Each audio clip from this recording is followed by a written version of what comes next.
Behind me is the location of Boston's former Scientology headquarters. In 2008, it became the target of Anonymous's worldwide Chanology protest. Today, we're going to look at the story of Anonymous's evolution involving Chanology in the words of one of its key hacktivists and spokespersons, Greg Hausch.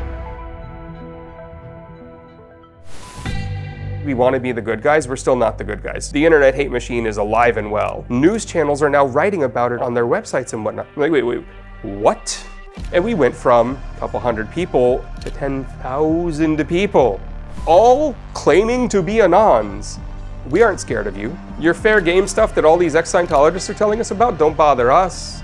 You've lived on this planet however long you've lived, and I would hope that one of your driving forces is that when you've died, the world is better off because you were there.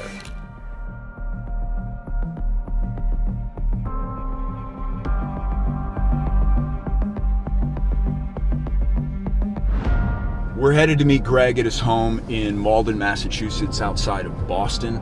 This area has a history of both revolution and tech innovation. So, sounds like the perfect place for a hacktivist to call home to me.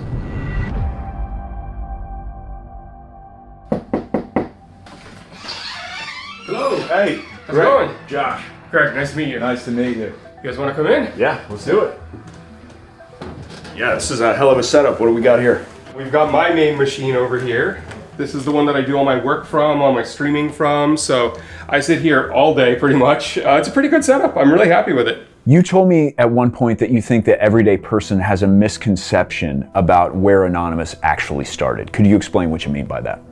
A lot of people, especially even in the anonymous space these days, look back to some of the bigger news splashes. They look back to lulzsec, they look back to 2013, 2012, maybe even as new as 2014, but they look in that range and think, oh yeah, Anon's from around then. And you know, they're a decade off. You know, the initial rumblings of what would become Anonymous goes all the way back to 2006.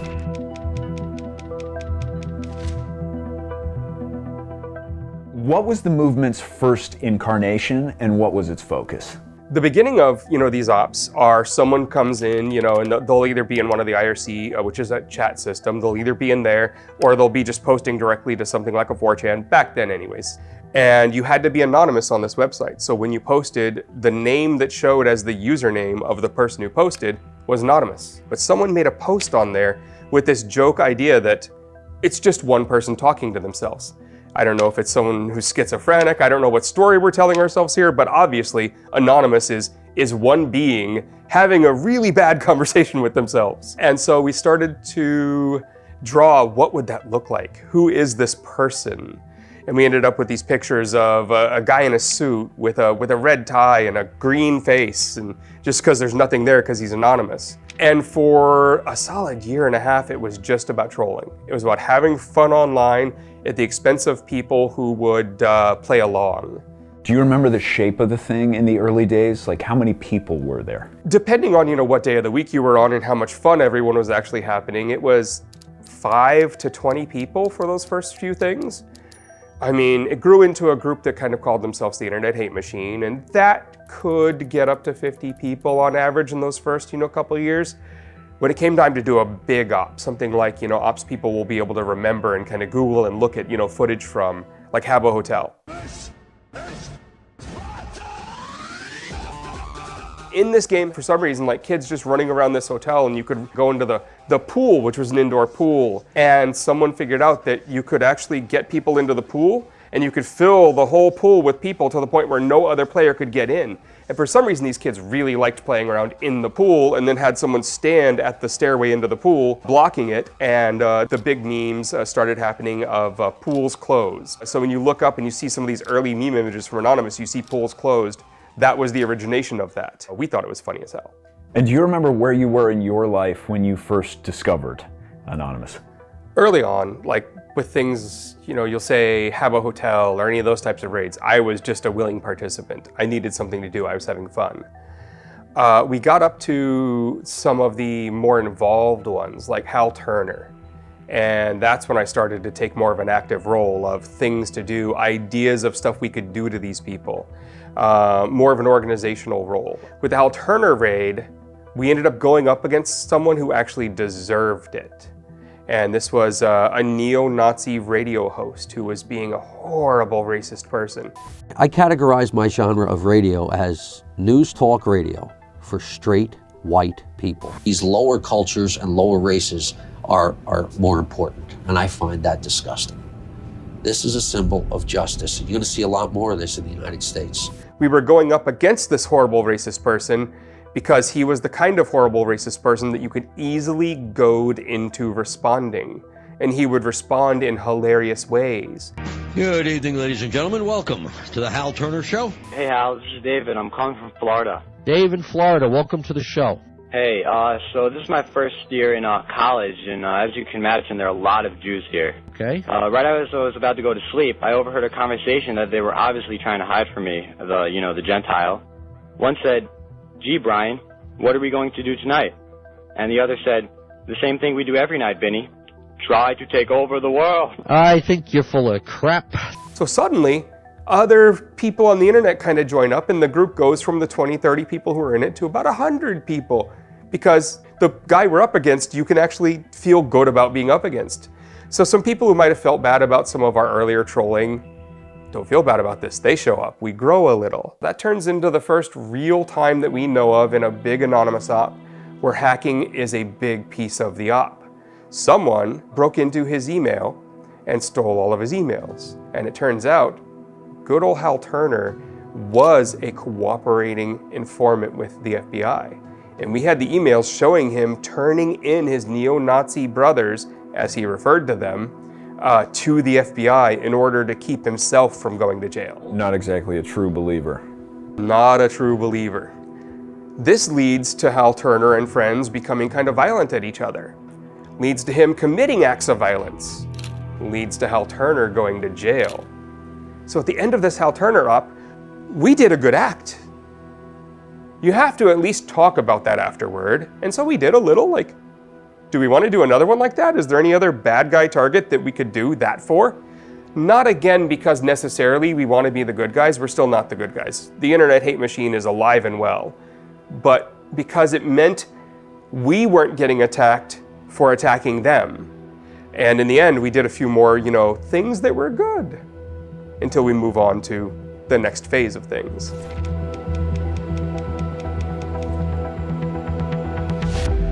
So then what was the next stage of Phenonymous? The second stage is really our teenage years. This is when we're really figuring out what power we have, choosing what we're gonna do with it. Same thing a teenager does in life. By the end of your teenage years, you might have a career chosen. By the end of ours, we definitely did. And it starts with Project Chanology. You've probably heard of the Church of Scientology. Everybody's heard of Scientology. The scandals, the brainwashing, the celebrities who were members, etc., etc. Back when Anonymous first started, they didn't yet have this enormous media presence that we see today, but they were still viewed as pretty intriguing. Know yourself. Know life. It was a really simple beginning. This post appears with the Scientology logo and a link to a video of Tom Cruise. It's internal Scientology stuff. It's him talking to other Scientologists about how powerful they are. Being a Scientologist, when you drive past an accident, it's not like anyone else. As you drive past, you know you have to do something about it because you know you're the only one that can really help. We all think he's insane. The video goes down pretty quick. It gets what we call DMCA'd. The DMCA is a law that any company, any person can use to take down their copyrighted material from a site like YouTube or Twitter or something. But the problem is that the length of this video falls in the clause called fair use. One of their lawyers had to file that DMCA claim and had to file it quickly, meaning they've got lawyers kind of on call for this stuff. If we put that video back up, I bet we can cost them a lot of money. That would be fun. Okay, who has the video? Did anyone download it? No. And through all the everyone happens to be an anonymous, someone who was really good at doxing hunted that user down and got a copy of the Tom Cruise video. We grew to about 200 people in chat, all trying to figure out what's going on and how can they help post this and comment on it and spread it around on social media and just get it out there, right? And so we wrote scripts that would automatically sign up for email addresses on Yahoo, on Hotmail, on everywhere else, and then automatically sign up for accounts on all these sites, and then automatically upload the thing. It's just Some guy shows up in chat by the handle Dojo, and he says, you are costing them a lot of money, and the media is now trying to pay attention. But the media isn't really allowed to write about Scientology because they're lawyers, because they're scared of the cost of writing about Scientology. He was like, so could someone write a press release? And the first few of us who were part of that initial little crew, about 8 of us, we started a little channel called Pound Press. Turns out press releases have a very standard format. We can write that. We start writing it. We're about halfway through what we think is going to be this press release when, in the chat, I said, this looks more like a video. And someone else said, this is a video script. And someone else said, I know how to use Sony Vegas. And someone else said, I know how to time this. And someone else said, I can go find us good public domain audio and video from like archive.org and from other sites where they can't DMCA it because it is public. And we were like, we're making a video. And so we spend the next day and a half making this message to Scientology video. The goal of this video is, how do we make Scientology believe that the internet itself is coming for you? I want an ominous tone, something so scary that you think 1 million people are about to show up on your doorstep and that you deserve it. It feels like you're almost building a character, right? I mean, this goes back to the beginning of Anonymous, where it is one schizophrenic guy talking to himself. What does that Anon, that green-faced Anon with no picture, what does he sound like? He sounds ominous. And so on January 21st, at about 10:21 p.m., and I know this because, I mean, of what happened, like it burned it in my brain, the video is uploaded to YouTube. We think a few people are going to watch the video. Hello, leaders of Scientology. We are Anonymous. Over the years, we have been watching you, your campaigns of misinformation, your suppression of dissent, your litigious nature. All of these things have caught our eye. With the leakage of your latest propaganda video into mainstream circulation, the extent of your malign influence over those who have come to trust you as leaders has been made clear to us. Anonymous has therefore decided that your organization should be destroyed. And so I'm woken up the next morning by my girlfriend on the phone. She tells me the video is live on TV news and that it's all over the place. It's getting hundreds of thousands of views. News channels are now writing about it on their websites and whatnot. I'm like, wait, what?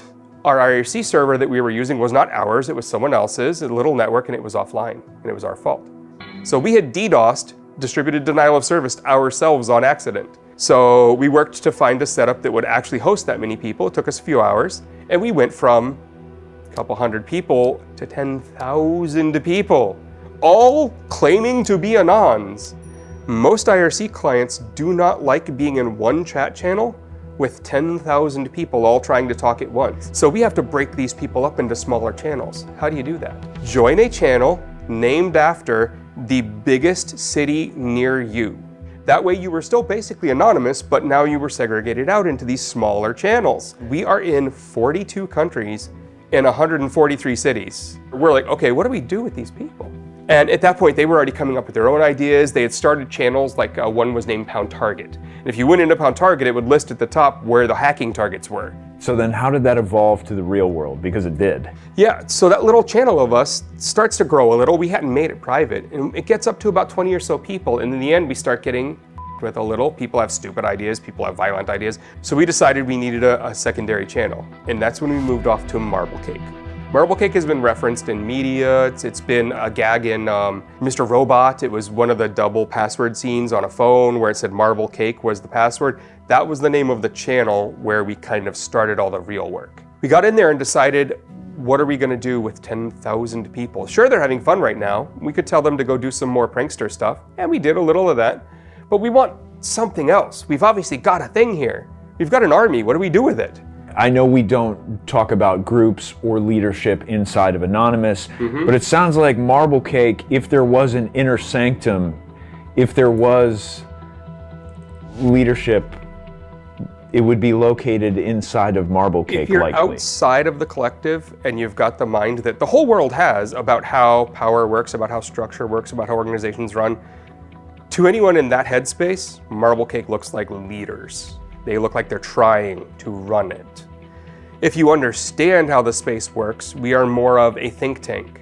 We happen to be outputting pretty good content, so people are playing along.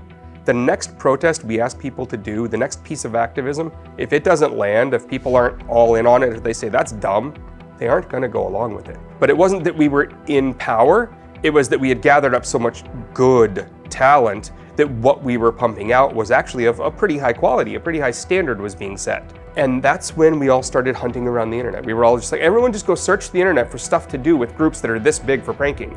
But I found a video of this woman named Tori Magoo, a former Scientologist who was out. She was standing outside of the org here in Boston.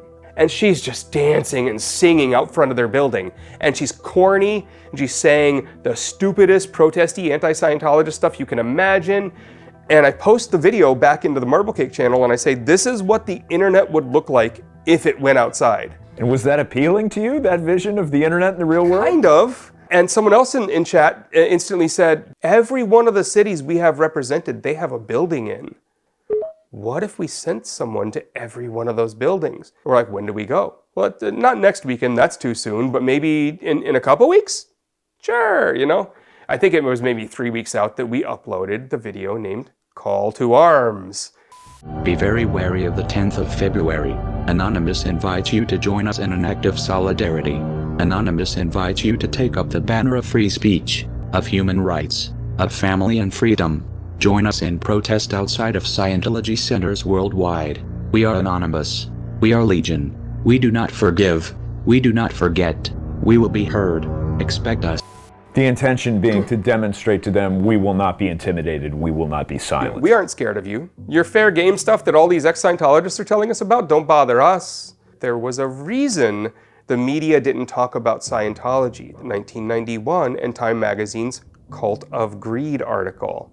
And when they made this article and made it front page and put it in all the every supermarket right by the checkout, Scientology came after them and filed 386 lawsuits against them. Every sentence in the article got one. They fought and they won every lawsuit, but it was so expensive that they vowed not to do that again, and the rest of the media was now on notice that we will throw millions of dollars in legal fees at you if you even think of saying something about it. So it had a chilling effect. Chilling effect, and they don't get talked about much anymore. For over a decade. You realize there's a little bit of a problem in getting people to talk critically about the Church of Scientology, because quite frankly, they're scared. Oh, no. What we have done is so bombastic, so huge, that the media has no choice but to cover it, otherwise they look like they're hiding, right? So we provided this platform in which the media was gonna get to cover them now. And suddenly everyone writes an article at the same time, enough that Scientology can't go after them all. And was this the point at which the mask was introduced? This was the point at which we first realized we had made a horrible mistake. Because not only were we sending all these people out who had no idea how to protest or how to do it right or how to counter the Scientologists making them angry or anything else, they were supposed to be anonymous. We realized the mask had to exist in every city we were gonna protest. We had to call every one of them and find every comic book shop, every costume shop. What masks do you have in stock? Which ones are cheap because none of us are rich? And it turned out that every city in the world was overstocked on the Guy Fawkes mask because they all thought after V for Vendetta that everyone would want one.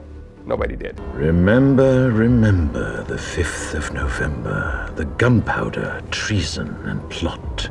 I know of no reason why the gunpowder treason should ever be forgot. Every costume shop, every comic book shop, they all had those in stock, and they all averaged out after foreign exchange conversions to about $10. It was the only mask we could choose. So I went out and bought that one at Newbury Comics here in Boston and came home and showed it to everyone on camera. I was like, this is what we're using. We're done arguing. It's been hours. It's the only choice. You all know it. It's practical. Let's go. We're done here. And a couple of years later, I had a friend paint it for me with a custom paint job. And I really love it. I love the look of it. Did you think anyone would actually show up the day of the protest? No. Absolutely not. Especially protesting on a global scale, which involves time zones. We didn't understand what we were asking of everyone to be there at 9 a.m. It meant we were asking for them to be staggered instead of all at once around the world. Sure. What we figured out with only an hour to go was that in 1 hour here in Boston, at 8 p.m. the night before, it was going to be 9 a.m. in Sydney. Meaning if anyone in Sydney could get pictures up quickly, we were, before we went to sleep, already going to see the first protest. We think, okay, if 5 to 10 people show up, holy crap, that means we might get 300 people worldwide?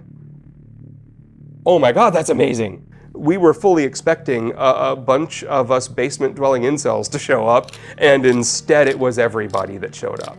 We just want to talk. Knowledge is free. Knowledge is free.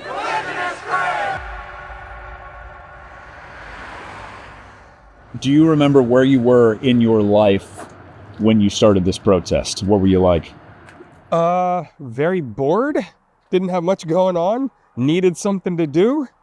And then, all this came about. And then very quickly, I was not bored anymore. It was overwhelming. I'd never organized a protest. I'd never gone up against something this large in any kind of a public space. I was not prepared for what was coming. This is the building. This multicolored corner piece here was the Scientology building in Boston. The first place I ever really feel like I protested. This building used to have all the markings of a Scientology center on it. So you used to have the logo right over there where the dog logo is now. You used to have an S above the door. Used to say Scientology on this. Like, you used to know walking by this what the building was before they lost it. Put yourself back on that day, your first major protest that you helped architect. What was it like? Paint a picture for me. That first day was absolutely crazy. The first thing you see is that this really is the internet outside. These idiots, these people who are nothing but meme lords and edgelords on all these horrible websites are out here wearing wigs, masks, things that you asked them to do but you didn't think they would. They're jumping up and down, they're screaming at the top of their lungs, they're singing horribly memey songs that really have no business out in public. They are playing music. They are dancing, and all the thoughts going through my head are, what have we done? Who are we, and how did we do this? Explain to me why you were protesting. Like, what were you hoping to do? What were you aligned on? What was the long-term goal? Very early on, the plan became, how can we cut out the recruiting? How can we make it where no one wants to go in this building? And you know what? If you stand outside of a building acting really stupid, saying the dumbest things, holding signs that say things that are obviously memes from the internet, no one wants to go in that building. So while we were here doing what we were doing, no one went in that building for recruiting. No one was taking any of their little pamphlets they were handing out. It was over. And when they couldn't afford this building anymore because no new people were coming in, they had to go. And this building now belongs to someone else. At that point, did the thought remotely cross your mind that maybe this battery cell was amassing some power here? That maybe this thing that you were a part of could potentially grow and have power in the future? I really wish I could tell you that I had any idea what we had actually done that day. But in all honesty, when you're looking at an event that you planned and you expected 20 people to go to, and there are 200 to 300 people, at locations where you expected 5, there are 1,000 somehow, you don't know what to do.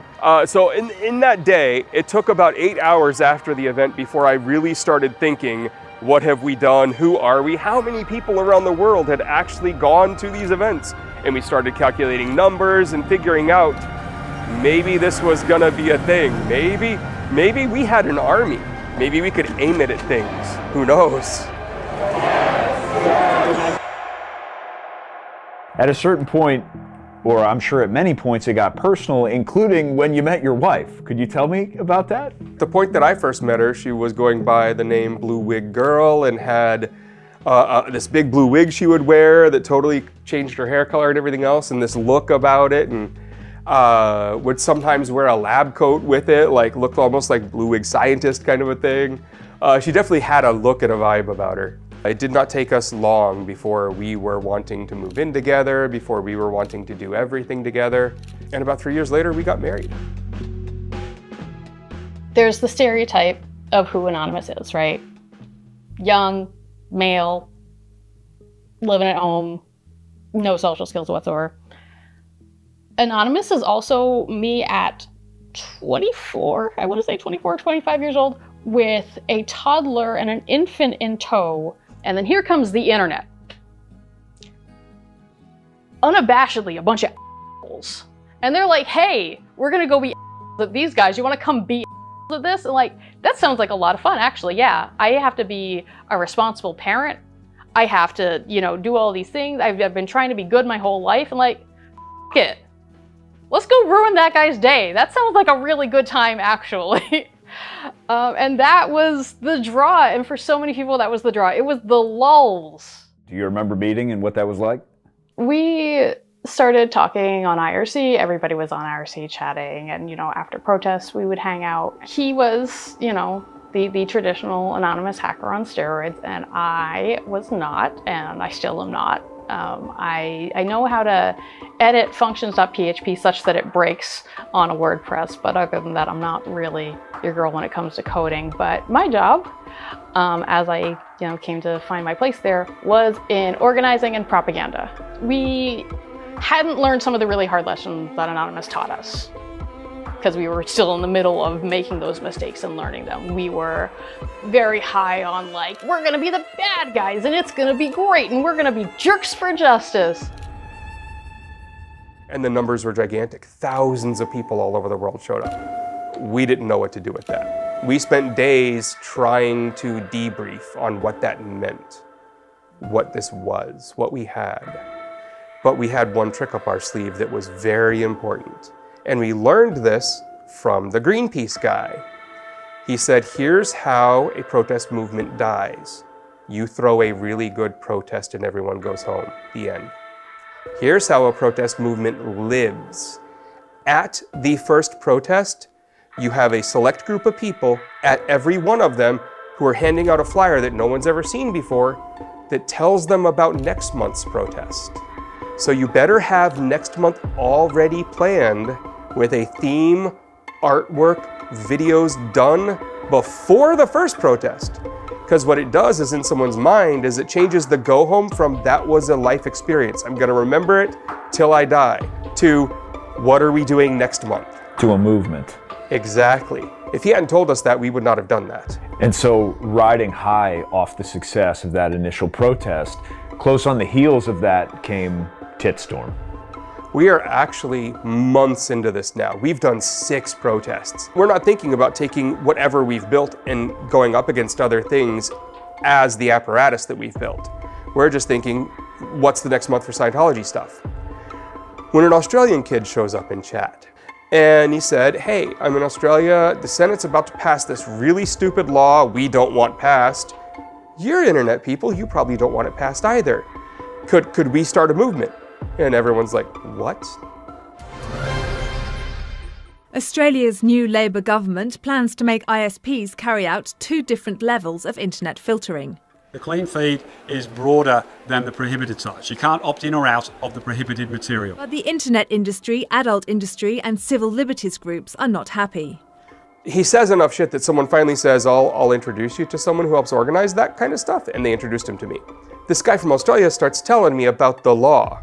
What they want to pass in this bill is Saudi Arabian, Chinese, Russian style internet filtering. Their argument for censorship was that if women with small breasts, A cups or flatter, smaller, were seen on the internet naked, men would see that and start down a path until they ended up pedophiles because they liked small breasts so much that they now liked children. This is wild. Wild, right? We're like, that's not how anything works. So they pre-poll down there, and it looks like this is gonna pass, like 82% it's gonna pass. This Australian's not happy about that. What can Anonymous do to make it stop? Nothing. What do you mean? What do you want from us? Well, I want like a press release and the press to actually tell people about the press release. Well, one of our writers is online. One of the guys who wrote, you remember this press release from this op? Yeah, that was great. I guess I can ask him if he wants to help you. And then he's like, well, are any of your video people online? Yeah, one of them's online. And then one of our graphics guys, then one of our flyer guys, then one of our online kind of promotion guys, then one of the guys who, like me, has all the media contacts, because I've been sharing with a couple people. I leave. I don't know what I've done. I just put a bunch of people in a room together because I had somewhere to be. I wake up the next morning, though. their videos playing on the news on ABC 8 down there. Your choice to make moves against the pornography industry are not the sole focus of our actions. Rather, this is the final straw in a long chain of choices that inform us that you are preparing to censor your people. Their press release is printed in the morning papers, and there are people already in the streets in front of the offices of some of these senators down there who are fighting for this to get stopped. I think it was really easy to sell to people because, like, the Australian government is trying to censor our internet because of porn that they don't like. And, like, we're Anons, we don't like people censoring the internet, and we like our porn, so, like, yeah, there's some synergy here. And it's funny because, like, we had one person who was there who really was like, this is our first time going up against a government. We need to behave, we need to be good, we need to be serious. And I'm like, no, we are stick with the brand. And the sentence that I fought for got quoted everywhere, and it was the right move in the end, but, like... Do you remember that sentence? What was it? The Australian government will learn that one does not with our porn. And they were like, no, we gotta be serious, we gotta be serious, you guys. No, we don't. So about midday, I get a phone call from this kid. He sounds 18, 19, but he says he's an aide to someone in Parliament in Australia. I want to put the senator on the phone with you. Oh, okay, cool. This guy gets on the phone and says, you know, he is who he is, and I'm like, great, you know, whatever. What do you want from me? Stop it. No. It's like, well, you can't tell me no. You guys are committing crimes. I'm not committing shit. So he says, what do you need from me to go tell them to stop? Because it looks like they've already gotten into some emails. It looks like they're already, like, starting to get into places we don't need them to be. It's not just people in the streets, it's now your real hacking is starting to happen against sitting government officials. What if you told me you were going to go back and talk to everyone, and you were going to make public statements today saying that this bill isn't going to pass? What if you were thinking it over, and you needed the weekend to think about it, and new statements would come out on Monday, then the vote happens and it doesn't pass? He says, you're telling me we're all going to get hacked if we don't do what we're told. That's extortion. You can't do that to me. I'm not telling you anything. I'm telling you what might work. I'm giving you a suggestion of a path forward. I can be your intermediary. I will go talk to them, but this is the offer I think they will take. He says, all right, we're gonna talk it over, but it's already, like, late at night here. Can I talk to you in, like, 4 hours? Some of us want to rest. What do you want from me for that 4 hours? And he says, I don't care if people are in the streets, I don't care if you're talking in the media, but if you've gotten anything you think you want to leak, could you not leak it for, like, the next 4 hours? Just give me that. We don't do shit to them but the standard real-life protests of people with signs outside, some news interviews over the weekend. The government says it is collaborating closely with the internet industry. A couple websites go down from DDoSes that weren't really under our control. Other hackers did those, but nothing gets leaked. The vote happens on Monday and the vote doesn't go through. We won the fight. A fight that I didn't know we could even have. I got a thank you phone call from this guy in government down there saying, thanks for working with us on this one. If this ever happens again where we're here, could you call my office? Like, do I have a direct line to you now? And he's like, yeah, my aide's gonna give you a personal cell phone number for them. And if you ever need to tell me the Australian government is about to get in serious trouble, tell me. And I said, I'm not gonna tell you before if I think you deserve it. And he said, I'm not asking for that. I'm asking for if you think we can stop the bad thing from happening that's upsetting you, please reach out. I'm like, great, that's fair.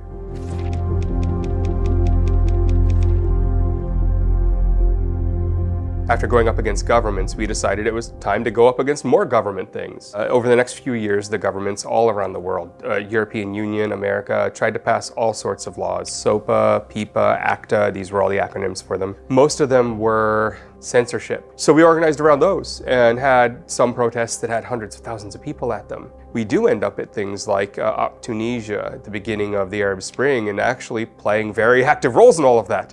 NATO has put out documents about us, describing us as a threat. The UN has put out documentation explaining to UN member states what could be going on in the future based on what they see in us. A journalist named Barrett Brown had put out this post online talking about how Anonymous's tactics would be used to take down nation states in the future. We knew what our power was and we were going to use it. You know, and that's a whole different headspace to be in. But we hit this point where the FBI wants anyone in any leadership position. And a lot of companies in government service, especially in cyber service, who want to work with government contracts, come up with ideas and then pitch them to, the government. Can I land this contract, right? So this guy named Aaron Barr, working for a company called HB Gary, does tons of research, correlating logins to all kinds of systems, from Facebook to IRC to when tweets happen, and trying to attach identities to these anonymous usernames. And he builds this list of, 100, 200, whatever, I don't remember the number, of Anonymous's leadership and all its key members, with the cities they're in, their real names, their phone numbers, whatever he could get, right? And a journalist, Joseph Menn, he writes an article for the Financial Times talking about and interviewing Aaron Barr for this thing he's made where he's gonna, expose Anonymous. Are his methods good? Has he found us all? And HB Gary starts. Literally like an hour after that article comes out, there's a channel on an IRC server, and we're all just like, you know what? All that's actually necessary is to get a copy of the document. We'll see whether he's got gibberish or whether he really found people or not. Now, they are a contractor, HB Gary Federal, whose major job and contracts with the US government are securing their web-based applications and infrastructure from hackers. So it takes the hacker crew in HB Gary about 5 minutes to get into their network, which should show you how secure our government operations are. And within another 5 minutes, they're searching around file systems for this file, and they find it in an email attachment, and we all start looking at it. None of this data is real. We start looking at the real names he's applied to these people, and it turns out most of these real names are people who have never even been an activist, let alone been around Anonymous. So now we're kind of getting indignant. We're kind of like, well, we were doing this to save our own asses, but this mother is going to take all of these people and hand their names over as possible anonymous organizers to the FBI. Every one of them are going to get a file, they're going to get visits, they're going to get investigations. None of these people deserve that. We've got to make a joke out of this person. We've got to make everyone know his methodology is stupid, his list is horrible. So we send his list to the media and say, publish it. Nothing on there is right. And then the hackers, of course, go to work on that network. By the time they're done with HB Gary, they've dumped all of their emails. We're in their networks, we're wreaking havoc. I mean, even Aaron Barr's iPad at his house has been wiped and reformatted. Like, he's lost everything. At that point, Greg and his wife show up on our IRC. They are tech people, they can find us. And they're like, please, can we talk? Can we do something? They're making all kinds of promises about this is not gonna happen. We're not talking to the FBI about you guys. And we're all like, the list isn't even good. Please give it to them. What happens next is one of the other programmers out of that 800 people says we should all be able to read all these emails and builds a little web interface and imports all the leaked emails.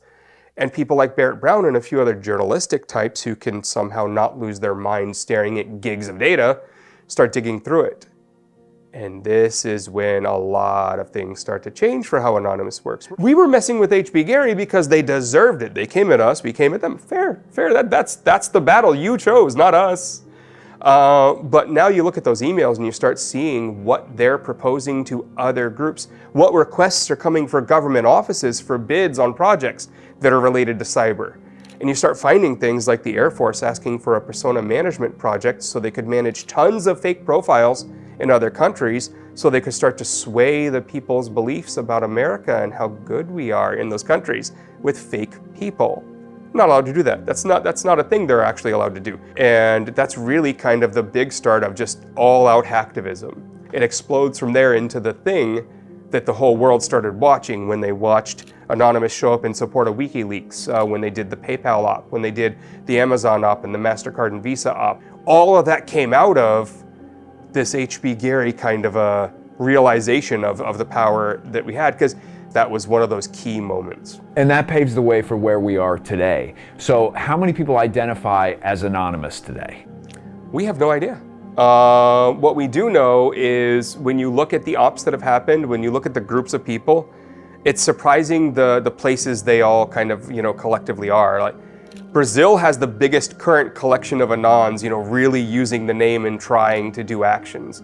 Be it saving the rainforests, be it working to support the poor and underprivileged in the favelas, be it anything they're really doing against the corrupt governments, all of that type of stuff. But the real answer to who is anonymous today is anyone who says they are. If you say you're anonymous, if you pull up the mask, if you use our logos, if you use the name, then you are. We can't tell you you're not. Nobody owns it. You can today go to a non-ops IRC and you'll find the op new blood people. And their goal is to take someone who shows up and says, I don't know what I'm doing here, but I'd like to get started.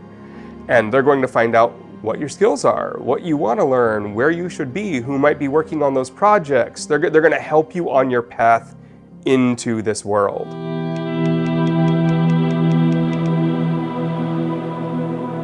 I was in my late 20s, early 30s when I started finding this. I'm in my mid 40s now. I've grown up. I'm an adult with kids, right? Things have really changed in my life. But if you think about that, that means there's thousands of other kids who grew up in Anonymous who are now adults with jobs. They're now in state houses as state reps. They're now aides in Congress. They are now, some of them, running for congressional seats. They are in positions of power at corporations. They are journalists all over the place. There are editors-in-chiefs at nationwide publications that people would know if I said them that grew up wearing a mask. I've pitched at a television network a possible TV show with a friend. And afterward, one of the producers at that network took me to their office and showed me the mask they used to wear to protests. We are literally everywhere. It's got to be a trip going from a place where, you were a criminal hacker to almost you were rehabilitated by Hollywood, where you are consulting on major streaming TV shows, major premium cable TV shows, and they are basing characters on you, where you're getting interviewed and your exploits are romanticized by the media.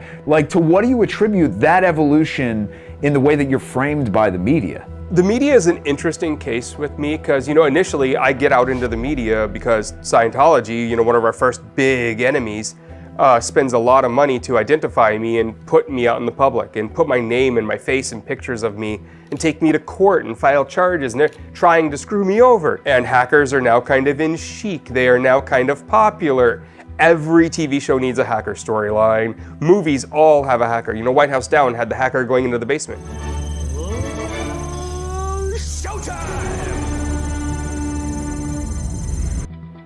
This is from a friend of mine, Bo Willimon from the House of Cards TV set. This was on the hacker in that show's desk. The poster is from a documentary by a good friend of mine, Brian Knappenberger. I was in the documentary for quite a lot of it because, of course, I'm there for the beginning of all of this stuff. The front row of my first time talking at South by Southwest had Quentin Tarantino in it, staring at me. He had questions. It was crazy. People want to know how we got here, what the story is, why suddenly, in the last decade and a half, there's been hackers everywhere.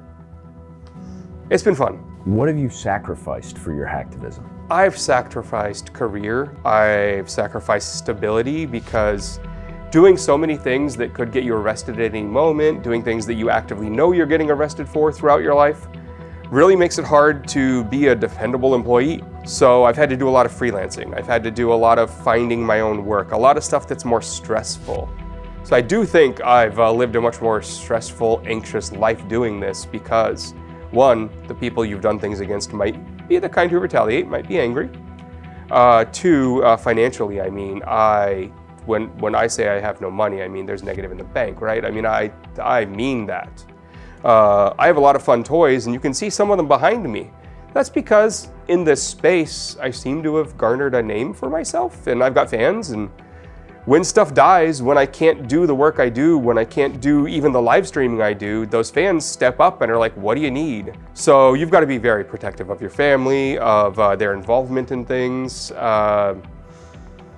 It's been a ride getting to this point and doing what we have. It's hard for me to divorce the activism from being with him. And, sometimes when we talk about our relationship and things, he will say that, he couldn't have done this with somebody who wasn't also involved in these things, because it's everything. We have to be up on Saturday to do this thing. There's going to be reporters showing up for this. I need to do this thing. I need to stay up till 3 in the morning because that's when people in this time zone are, and that's where the op is, so I have to be there. It's our whole lives. To marry somebody, you're choosing every day who they are and what you're doing together. And yes, you're gonna learn and grow and hopefully keep growing together in the same directions. But I can't think of it as a sacrifice. He's awesome. And I get to be with somebody who's that awesome. Like, anybody would pick that, I think. And what's your role in Anonymous today? I would say my role is somewhat unaffiliated at this point. I still consider myself anonymous. I still feel like part of the group, but I try not to get too terribly involved because I am so watched and so monitored that a public one, it might be bad to have me around. That isn't to say that I'm not involved in stuff. When you do this type of work over many years, you gain a trusted inner circle of people that might no longer identify with any one group because you're not posting publicly about what you're doing. You're just getting done. And I definitely have a group of friends who might be getting done.